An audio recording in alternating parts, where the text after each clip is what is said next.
So, welcome to the Journal Show. My name is Lawrence Blake Hannon. Let me try that again, looking at the camera. Hello. Welcome to the Journal Show. This is Lawrence Blake Hannon. I'm recently getting into video projects, editing, recording, making films, trying to paint, do all the artsy things that I feel like I have been learning in my early 20s. Now I'm in my late 20s, and I think my 30s are going to be completely full of things like this.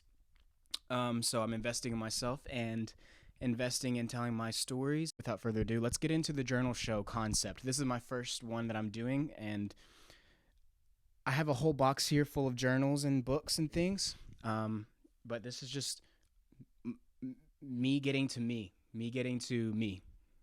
If no one else watches this, I will. Let's see, where should I start? We have a Mickey Mouse journal. What's in here? Woe's me. Back to the restraints of civilian life. To the handcuffs of America. Okay, so obviously I've been out of the country. Already I want to shave my head, eat obesely, and watch television all day like a mindless zombie. 215 pounds of useless fat blob. How can I feel so passionately about my weight and stuff it with food? Even now I want to kick my ambitions to the side and just eat. I'm starting to gain weight. I cannot live with myself looking fat, but I can't get off the couch. Am I losing myself? I can't conjure up my emotions, and my general mood is horrible. I'm feeling sick again. Blah. No idea when that was. No context, no date. But obviously I was hating myself. Oh, I'm gonna go through this a little bit more and figure this out. I am the type of person that likes to be vague to myself sometimes, vague with other people intentionally, because maybe the past doesn't matter, why I was feeling, when I was feeling, but knowing that I was feeling and seeing where I am now.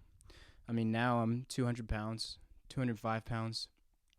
Look at that back pedal. I'm probably 205. Tomorrow I have my first jiu-jitsu tournament as a blue belt. I'm excited, but I'm stressed out and trying to do all these creative things. And so it does hurt. It does hurt to see myself so upset with myself, so hard on myself, because I always have been. This is hard now to be gentle with myself and know that it's going to be viewed.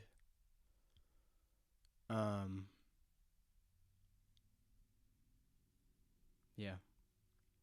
I've got here just a list of what I ate that day. I ate chocolate. I ate a bunch of shit. October 10th. Not the year. It's crazy I don't even know what year this is from. I needed water, October 11th. This is just sad.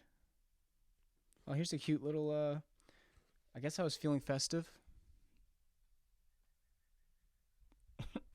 I don't know. That was, then the same pen as the rest of it. 2011? Oh, shit! 2011. I graduated high school in 2010, people. Was I in school? I went to college for a very short amount of time. So October 2011, I should have still been in college. I was probably hating myself. Wow. Oh. Definitely was hating myself.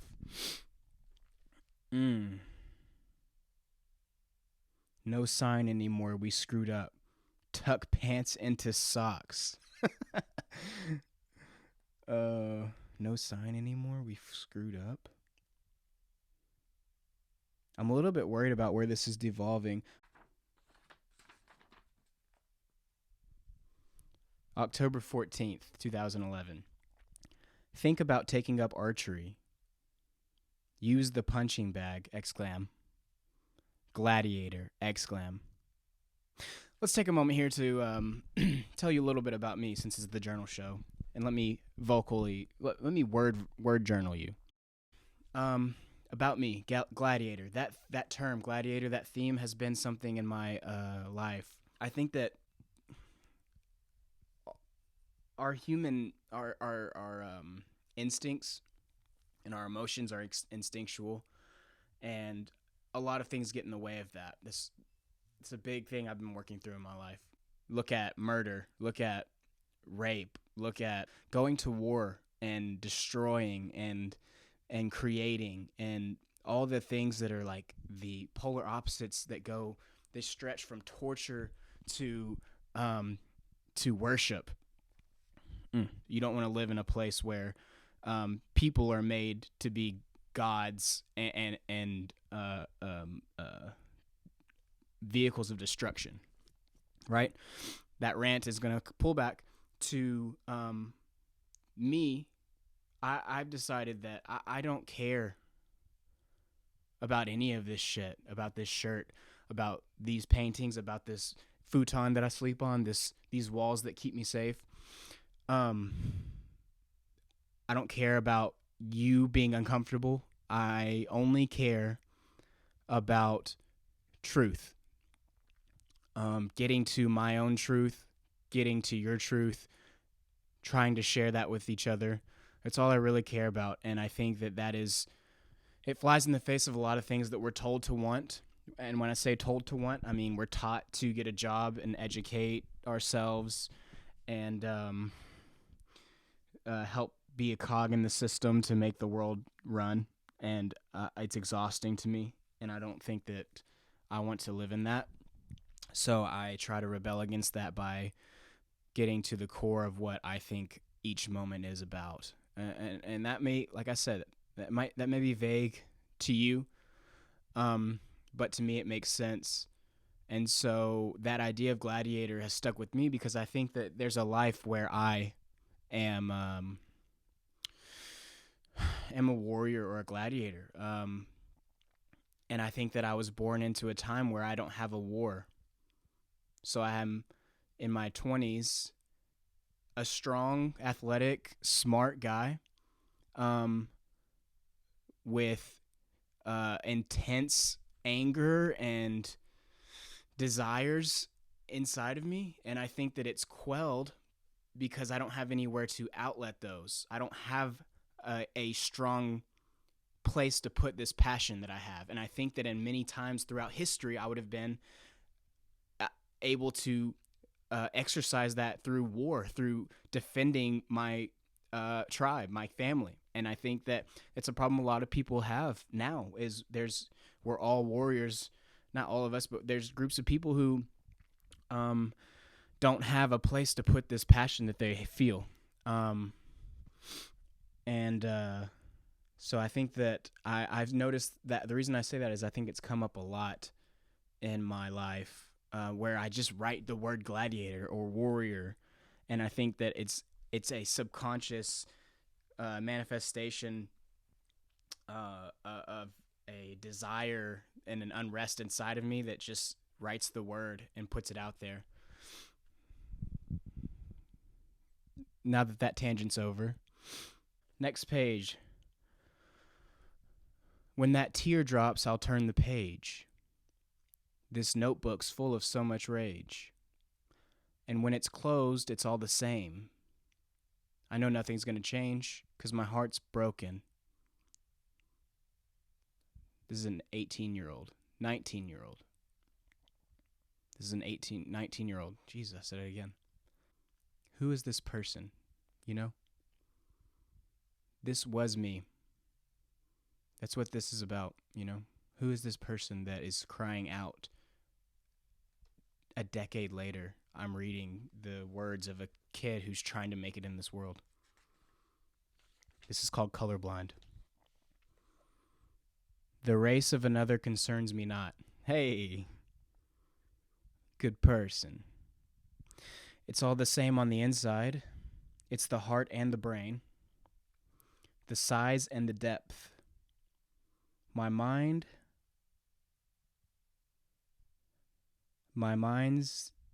danced around and my heart has wept.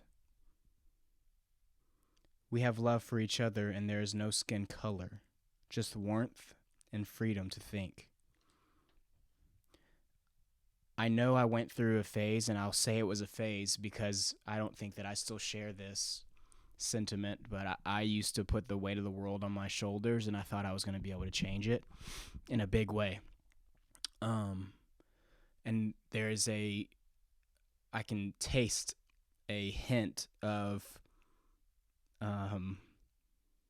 hope in this person that I don't know that the person I am now has, of thinking that we could have a world that doesn't have racial injustice. I don't think that world's going to ever exist, just so you know. Even if we were all the same color, we'd find a way to have racial injustice, I swear. We would make shit up. We'd figure out some way, and I say racial, caste, political, money. There's always going to be a way to find division, and I think that we are always going to find it and use it every time until this whole ride's over. Not just for me, until the whole ride is over, you know? Who's that girl staring at me with jet black hair and her lip piercing? I don't know. Sounds like a misconnections page on Craigslist. I will say that I got into this because of all the video comedy podcasts and just informational podcasts that I've been a fan of and grown to be tired of. I cry.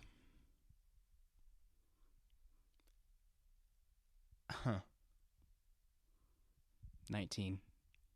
I definitely wasn't crying then. I remember emotions being in the way then. But I cry. Because I can see the pain that's in your eyes. See? And in your heart because of what he's done. No one can see behind the smile of denial.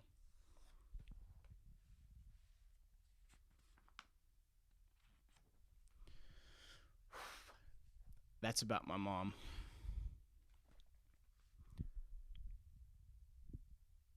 And my dad. That's about my mom and dad. That's about my mom's eyes. That's about when 2011.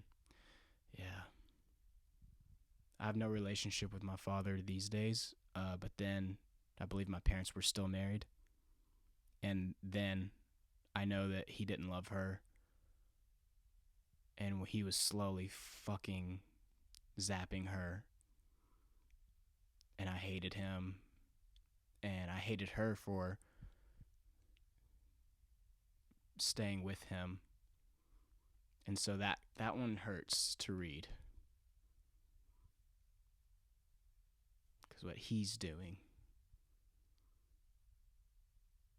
And I think I stopped writing because it was too much. It says, no one can see behind the smile of denial that, and then there's no other words on the page. It's about as far as I could get. Oh, wow. In 2011, April 30th, Unity by Sean Monson, the documentary that initially gave me the desire to turn vegan. Earthlings, I think was the documentary. But he was supposed to do like a 3-part series, and I think that Unity never came out, or maybe it did by now. But I remember it just being this thing where I eventually either lost interest or he never came out with it. But I was looking forward to that, and it never came out. April 30th, 2011. In case you didn't know, I'm going to lash out a lot. I will lash out about my feelings a lot instead of them being turned on me. I'm not one of those wallowers, really. I am now. I'm a wallower now. But I wasn't a wallower then. I was a that word. I lashed out and, was defensive, and everybody was against me. So it was a lot of me screaming out to the void, which is another great name of a podcast. People repeat what they hear like parrots, never doing the research, perpetuating bad habits. The social norm is born in the mind of a corporate office. I'm not even listening to the words that I'm saying now. I think that I was writing a poem here. They say you can go nowhere without college. I think that kind of thinking is demeaning progress. 2011. 19. Creative minds never shine because they don't have time to find themselves. Wait in line behind a group of like minds who were told to pick a career pocket off the shelf. Society, parental pressures, and teachers cramming conventions like preachers telling you how to be from the bleachers. It's a cycle. Either you're invisible to the system, or you're ducking the scope of their rifle. So, we're from different walks of life and we have different colored skin. This is going to be a theme, everyone. Buckle up. But we can't have the same opportunities and we can't be friends. I know this is when I was awakening, just so you guys know. I popped that white privilege bubble early. It was definitely in high school I started realizing it. And then definitely by 19, I was fucking angry. It's just so crazy to just like...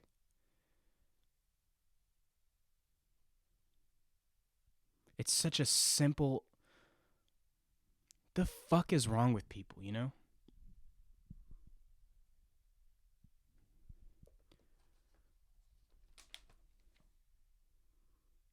This world's so much more fucked up than...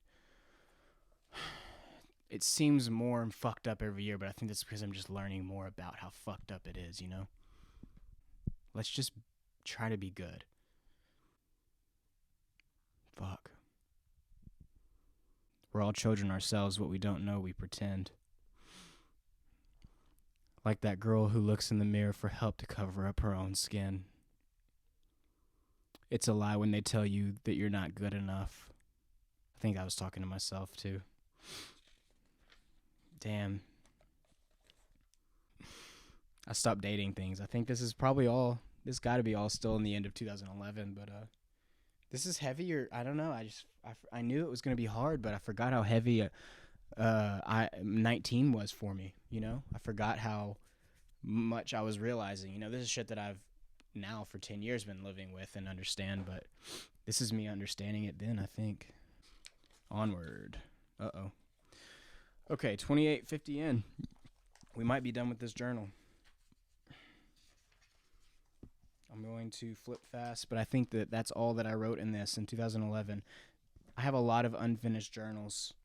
That's very common to me. Also, anytime I write in the front of a journal, I have to go to the back and see because I write backwards in journals a lot. So there's probably going to be some stuff I already see. The last couple of entries, people. I wake up on my queen-size mattress devoid of box springs and bed frame. Feet dangle off the floor. The alarm clock buzzes me out of a sleep-filled void. Blanket is half off. Pillows surround me and litter the floor. It is cold as I labor over to the closet in my boxers to find sweats in the shirt. Today is a good day for coffee. That sounds like me waking up to work out. Okay, we're back. Camera only records 30 minutes at a time. We just realized that, so I need to figure out that. But we're still recording sound, and I'm still here. So what I'm realizing is I was beginning, so I had this idea for a script. I think that this is the last story that I'm going to tell, and then we'll end this video. That journal entry is about it was describing a night that I had in my apartment during the pandemic. So what's that, 2020? It was the beginning of a script that I was going to try to figure out how to write for a short film. But really it was a manifestation of me feeling shitty about a situation with a girl named Summer. If she sees this, I'm not changing the name. I think fear has driven a lot of my interactions in my 20s. I got asked recently at work, maybe yesterday. Do you have any regrets? And I told her I have a lot of regrets. I couldn't think of any individual ones, but this is one. Um, I regret it. I regret not doing things out of fear. I think that's what drives me to do things like that I do. I say this because it's the most obvious, but I've been doing a lot of taking a lot of risks the last few years, and I've missed out on some strong possible relationships because of my fear of rejection. I don't blame myself, but I do hold myself accountable now. I know that I have a big fear of rejection because I felt like my whole life I was rejected by my father. Um, it's hard to say. It hurts to say that. It's true.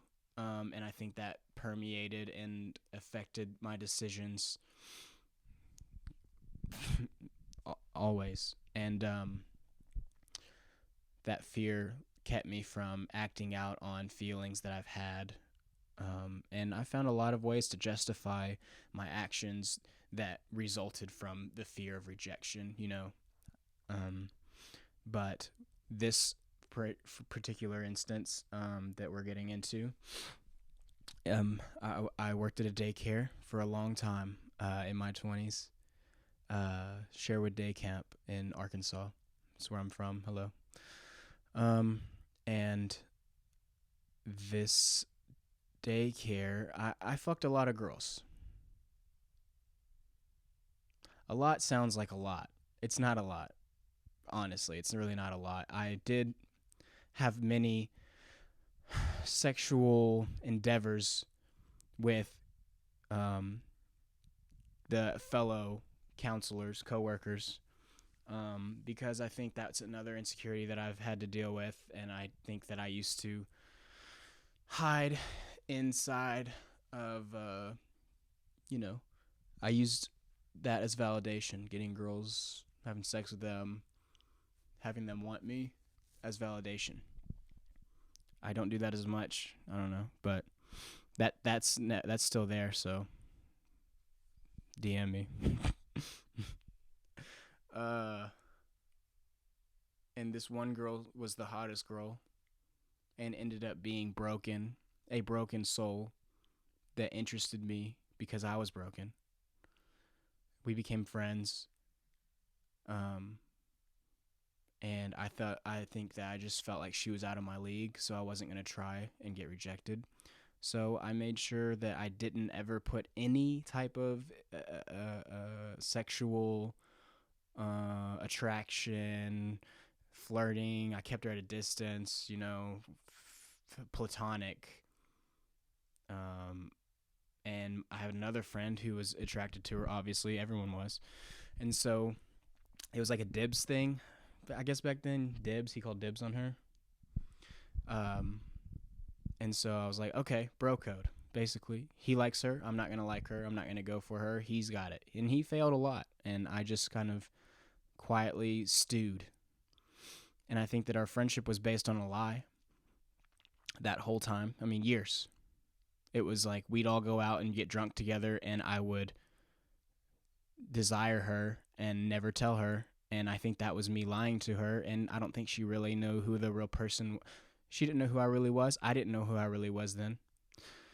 So, what kind of friendship is that, right? This preface is important. So, time and experience took us apart. I always had the crush on her. I always had desire for her. And then years later, we came back together because I moved back to the town that she was in. And she came over to a little party thing. And she ended up making out with another guy that was there. And it was just like old times. And I decided then, because I had done a lot of work on myself and speaking up for what I wanted and not being afraid of putting myself out there, which I am better at now. It's still hard. I told her, you know, I always liked you. I feel like we were never friends because I always desired her, and I'm back now. Let's date, you know? And that's coming on super strong. And I've had people come on to me super strong before, and it deterred me. I get it. But I needed to say that for me, you know? I needed to let her know that who she thought I was to her is not who I was going to be. I'm not going to have a friendship based on me being afraid to be attracted to you. And so I made sure she was aware of how I felt. And she didn't handle it very well, and she left. And we had a series of phone calls debating why we couldn't be friends anymore. And I just had told her, like, either we're going to, like, I'm going to take you out, or we're not going to talk for a while because I don't want to pretend that's not what I'm thinking about, you know? So we argued about that, and then came to the thing where she just wasn't interested. And so I felt like regret, and I missed out on that. And I was very angry and hurt because she was stopping this potential thing that could have been great. And that's her prerogative. I don't have any, it's not all about me, and I know that, but I'm still angry with her. And fuck it, I can be, right? And it's not fuck it, but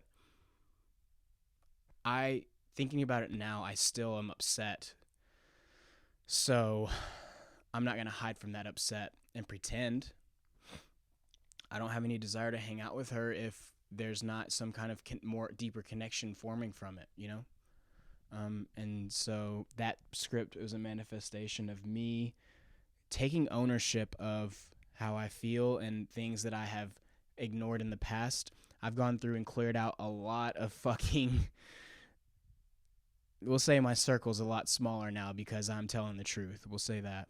And on that note, if you enjoyed it, please leave a like, comment. Feel free to subscribe to this channel. This is like I said, the first episode of The Journal Show. We'll see how much of this gets cut. Follow me at Lawrence Blake Hannon 1 on Instagram. LairBear1 at TikTok. Thank you for watching. If you watched this the whole way through, no idea how long it's going to be. I'm going to keep doing this. If you like it, fuck yeah. If you don't like it, fuck you. And I say that with all the love in my heart to myself, and maybe even just a little bit of fear of putting myself out there and someone not liking it, because that hurts. But that's how I feel. Anyways, have a great day, great week, and peace. Get girls, sip a syrup, give a dick in the lap, cat a bitch coming back.